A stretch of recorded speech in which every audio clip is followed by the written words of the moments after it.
ऐसी बर्बरता से कोई मारता है क्या? वो जानवर था क्या? वो मुर्गी पकड़ा था क्या? इनको सिखाया मदरसों में और मस्जिदों में ही जाता और कुछ नहीं सिखाया जाता। दूसरा जिहादी है जो भटक रहा है, वो भी कहीं ना कहीं मिट्टी में मिलेगा। उत्तर प्रदेश के बदायूं में जो हुआ उससे पूरा देश सुन है। किस तरीके से जिहादियों द्वारा 2 मासूम बच्चों की निर्मम हत्या कर दी गई और अब तक ये पता नहीं चल पाया कि इसके पीछे का कारण क्या है। लेकिन पुलिस ने जवाबी कार्रवाई में साजिद को एनकाउंटर में मार गिराया है, लेकिन अभी जावेद फरार है। इस वक्त हम लोग राजधानी दिल्ली में मौजूद हैं।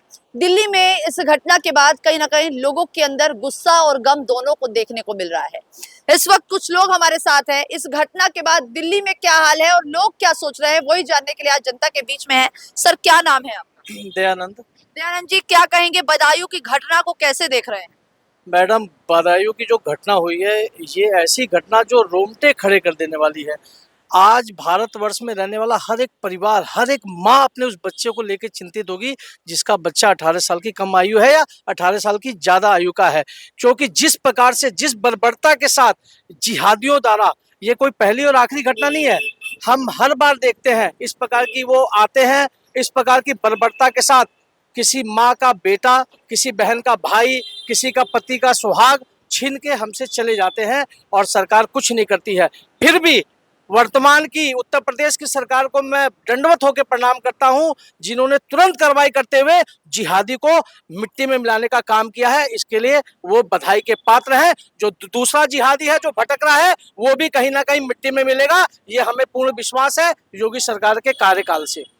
अच्छा, जो पत्नी है साजिद की, वो अब साफ तौर पर कह रही है कि ना तो वो प्रेग्नेंट थी और ना ही उसको इस पूरी घटना के बारे में मालूम था, और कहीं ना कहीं वो उन दोनों आरोपियों को बेकसूर बता रही है। बिल्कुल मैडम, वो बेकसूर है। दरअसल जो बच्चे मारे गए हैं उनके पिता ने ही मार दिया होगा। मैडम, ये इनका सारा प्रोपोगंडा है। ये इनके पास कई टीमें हैं। एक टीम जो मारती है, दूसरा टीम जो नैरेटिव को रोकती है, तीसरा टीम जो प्रेशर बनाती है। इनका बहुत लंबा षड्यंत्र है। ये कहेगी ही कि भैया उन्होंने नहीं मारा, उन्होंने नहीं मारा, तो किसने मारा? और मारा भी, आपने वीडियो देखी, आपने फोटोग्राफी देखी। मैं निश्चित कहता हूं रोंगटे खड़े हो जाएंगे, कप्पन उड़ जाएगी हृदय में। ऐसी बर्बरता से कोई मारता है क्या? वो जानवर था क्या? वो मुर्गी पकड़ा था क्या? वो बच्चों को जिस प्रकार से इन्होंने मारा है, वो मुर्गी थे, बकरे थे क्या? ऐसे मारा जाता है क्या? किसी के अंग को काटा जाता है क्या? ये कोई पहली और आखिरी घटना नहीं है। ऐसी घटना ये बार बार देते हैं क्योंकि इनकी मानसिकता में ही जिहाद फैला हुआ है। इनको ये ट्रेनिंग दी जाती है इस प्रकार से तड़पा तड़पा के मारना जिहादियों को, ताकि 72 हुनें वहां इंतजार कर रही है, वो उन्हें प्राप्त होंगी। अच्छा, तांत्रिक विद्या का भी जिक्र किया जा रहा है कि लोगों का कहना है कि जब दोनों आरोपी, जो दोनों जिहादी थे, जब मारकर बच्चों को नीचे उतर रहे थे, उनका हाथ, उनका मुंह खून से सना हुआ था। कहा जा रहा है कि उन्होंने दोनों बच्चों की हत्या करने के बाद उस खून को भी पिया है, ऐसा कुछ। अब मैडम देखिए, मैं बदायूं में तो हूँ नहीं, मैं तो दिल्ली, देश की राजधानी दिल्ली में हूँ। अब ये तो तय है कि इनके मजारों में, इनके मस्जिदों में इस प्रकार की अनेकों घटनाएं सामने आती हैं। बहन बेटियों को जब ये बरगला के ले जाते हैं तो काला जादू, अंडा वगैरह, पता नहीं क्या क्या इनका चलता रहता है। इसका मुझे ज्यादा नॉलेज नहीं है। अब इन्होंने खून पिया, क्या किया, ये कुछ भी कर सकते हैं क्योंकि ये जिहादी मानसिकता वाले लोग हैं। इनके लिए सब कुछ जायज है। इनके लिए अपने धर्म से बढ़कर कुछ नहीं है। ठीक है, आपका क्या नाम है सर?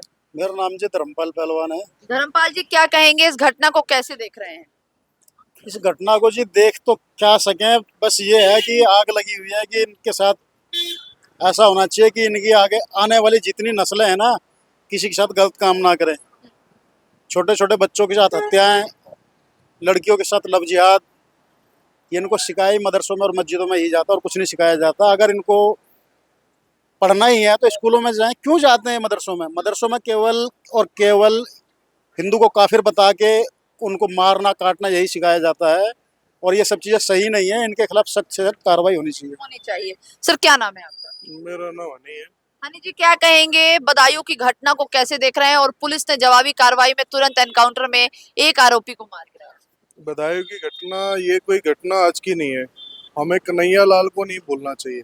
जिस प्रकार से बर्बरता से उसका गला रेता गया, सेम उसी आइडियोलॉजी को अपनाते हुए भी ये 2 बच्चों का गला रेता है।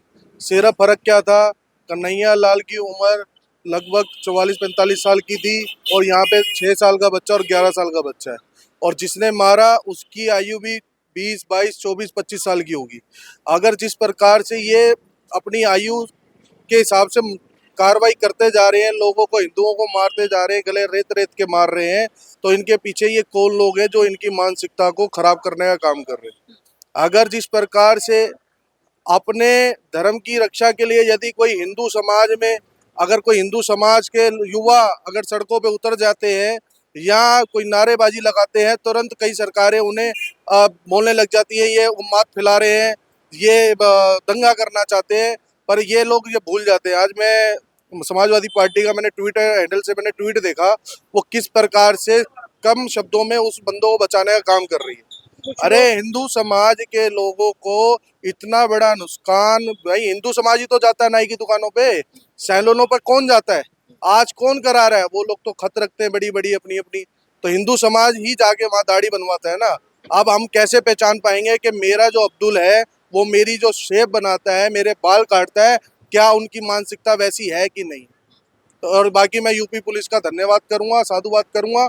हमें इतना तो यकीन है कि जिस प्रकार से हमारा एक वोट उनके कहाँ कहाँ छोड़ देता है ऐसे जिहादियों के, असामाजिक तत्वों को, ये आज यूपी पुलिस ने, यूपी सरकार ने करके दिखाया है। 2024 में भी हमें यही सबको करना है, जिस प्रकार से राष्ट्रीय हित के लिए हमें वोट करना है। मैं सबसे आग्रह करूंगा राष्ट्रीय। कहाँ गई वो भाईचारा? लोग कह रहे थे, अभी आपने देखा कुछ दिन पहले इंदौर की जो घटना हुई, किस प्रकार से इन्होंने बॉन्डर मचा दिया। इनके मौलाना है, मौलवी आके मीडिया पे, फलाने पे, ढिकामे पे उस पुलिसकर्मी को गलत साबित कर रहे थे। अब मैं पूछना चाहता हूं आपके चैनल के माध्यम से, अब वो मौलवी मौलाना कहाँ मर गए? अब उनके हृदय में उन बच्चों के प्रति कोई हमदर्दी नहीं है। जिस बर्बरता के साथ उन बच्चों को मौत के घाट उतारा है, अब कहाँ गए मौलाना और मौलवी? कहाँ गए वो नेता जो एक वोट बैंक की राजनीति करने के लिए इनका पक्ष लेते हैं? अब कोई क्यों नहीं सामने आ रहा? कोई क्यों नहीं बोल रहा कि जो हुआ वो घटना हुआ है, गलत हुआ है, इसके लिए हम शर्मिंदा है? क्यों? क्योंकि सबको अपने वोट बैंक की चिंता है। अभी हिंदुओं को तय करना पड़ेगा कि हिंदू जिसके साथ उठ बैठ रहा है उसकी मानसिकता कहीं जिहादी तो नहीं है। मैं जिससे बाल कटवा रहा हूँ वो कोई जिहादी प्रवृत्ति का तो नहीं है। मैं जिससे किराए पे जिसको मकान दे रहा हूँ, मैं जिसको जमीन बेच रहा हूँ, वो कोई जिहादी मानसिकता का तो नहीं है। अगर जिहादी मानसिकता का है तो मैं निश्चित कहता हूँ एक ना एक दिन वो भी जाएगा, उसे कोई रोक नहीं सकता, क्योंकि इनकी मानसिकता बिल्कुल सेट है। इनके लिए हिंदू एक काफिर है और इसको मारना ही इनका मेन उद्देश्य है और कोई उद्देश्य नहीं इनका। क्या नाम है? आशुतोष। क्या कहेंगे जो उत्तर प्रदेश में हुआ? उत्तर प्रदेश पुलिस का तो मैं तो हाथ जोड़ के उनको मेरा सतमक नमन है कि उन्होंने ऐसी कार्रवाई करी, चंद पल के अंदर उसको मार गिराया गया जिहादी को। जो एक जिहादी अभी भी घूम रहा है वो भी जल्द मैं भगवान से करूंगा कि उसको भी मार दिया जाए जल्दी। हम तो दिल्ली में भी यही सरकार चाहते हैं। तो देखिए ये तमाम लोग हैं जिन्होंने अपनी राय दी। जिस तरीके से बदायूं की घटना से अभी पूरा देश सदमे में है। अब तक ये पता नहीं चल पाया है कि इन जिहादियों की क्या मानसिकता थी, आखिरकार उन दो छोटे हिंदू मासूम बच्चे को क्यों मारा, ये अब तक पता नहीं चल पाया है। कैमरामैन चंदन के साथ मैं दिव्या, सुदर्शन न्यूज, दिल्ली।